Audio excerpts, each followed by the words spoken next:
మేము మొగల్తూరు నుంచి వచ్చామండి. నర్సాపురం నియోజకవర్గం మాకు 30 కిలోమీటర్లు.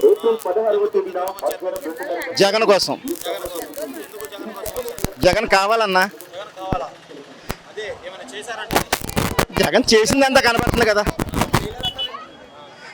జగన్ బడుగు బలహీన వర్గాలకి ప్రతి వ్యక్తికి కూడా కనీసం మనిషికి కావాల్సిన అవసరాలన్నీ కూడా జగన్ తీర్చాడు కాబట్టి మొన్న 151 వస్తే ఇప్పుడు 175 కావాలని జనాలే కోరుకుంటున్నారు.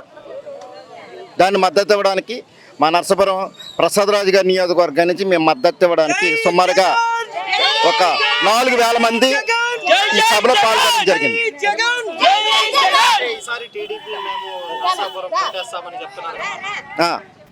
అది ఇక్కడ జరిగేది ఏంటంటే ఎంతమంది వచ్చినా జగన్మోహన్ రెడ్డి ఒకటి అంటున్నాడు, పైన దేవుడు చూస్తున్నాడు, కింద ప్రజల దీవెనలు ఉన్నాయంట. ఇది వాళ్ళు ఎన్ని చెప్పినా ఓట్లేసి వెళ్ళి ప్రజలు కాబట్టి ప్రజలు ఎవరైతే మంచోడు అనేది నిర్ణయం చేసుకున్నారు. మరి మొన్న అనుకునేదానికంటే ఎక్కువ సీట్లు వస్తాయని మేము భావిస్తున్నాం. నర్సాపూర్ నియోజకవర్గంలో మరి వాళ్ళు ఎన్ని పార్టీలు కలిసి వచ్చినా వైఎస్ఆర్ పార్టీని ఏం చేయలేరు.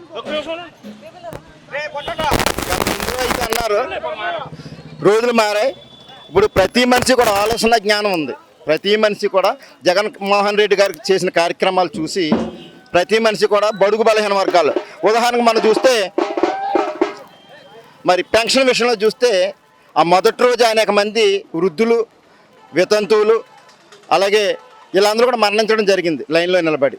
అటువంటిది జరగకుండా ఉండాలంటే సంక్షేమ పథకాలు, అలాగే అమ్మఒడి, విద్యా దీవెన, విద్యా కానుక, రైతు భరోసా ఇవన్నీ చూస్తూ ఉంటే మరి జగన్మోహన్ రెడ్డి గారు మళ్ళీ వస్తేనే ఇవన్నీ సాధ్యం. మరి రాబోయే రోజుల్లో జగన్మోహన్ రెడ్డి గారు పుట్టిన బిడ్డగా నుంచి చచ్చిపోయే ముసలి వరకు కూడా ఆయన పెట్టిన సంక్షేమాలు ఒకటి కాదు, నవరత్నాలు అనేవి 9 పెట్టాడు తప్ప ఆయన పథకాలు ఎవరో ఒక పుస్తకం చూసుకుంటే కానీ చెప్పలేరు. కాబట్టి మరి ఆయనే వస్తేనే మళ్ళీ సంక్షేమాలన్నీ ముందుకెళ్తాయన్న ఆలోచనతో జనాలు ఉన్నారు. ఏమైనా మాకు జగన్ గారే రావాలండి.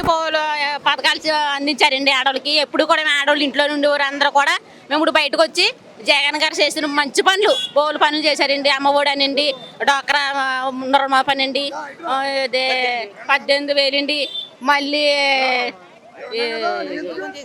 యాక్సిడెంట్ అయిన వాళ్ళకి రూపాయి లేకుండా ఆపరేషన్, గుండె ఆపరేషన్లు అని అవన్నీ బోల్ చేస్తున్నారండి. ఏమైనా సరే మాకు జగన్ గారే రావాలండి. జై జగన్. నా పేరు సతీష్ వర్మ, పొలమూరు, ఆచరణ నియోజకవర్గం. మాది పశ్చిమ గోదావరి జిల్లా ఆచరణ నియోజకవర్గం. జగన్ గారి పాలన పేదవాడికి అండగా ఉంటూ చాలా కష్టాన్ని ఆదుకునే వ్యక్తి జగన్మోహన్ రెడ్డి గారు. పేదవాళ్ళకి అండగా చాలా ఉన్నారు ఆయన.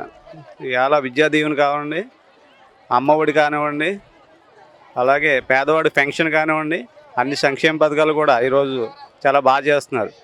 రాబోయే ఈ రోజుల్లో రేపు మే 13 జరిగిన ఎలక్షన్లో జగన్మోహన్ రెడ్డి గారిని నగ్గించుకోవడానికి మేమందరం సిద్ధంగా ఉన్నాం.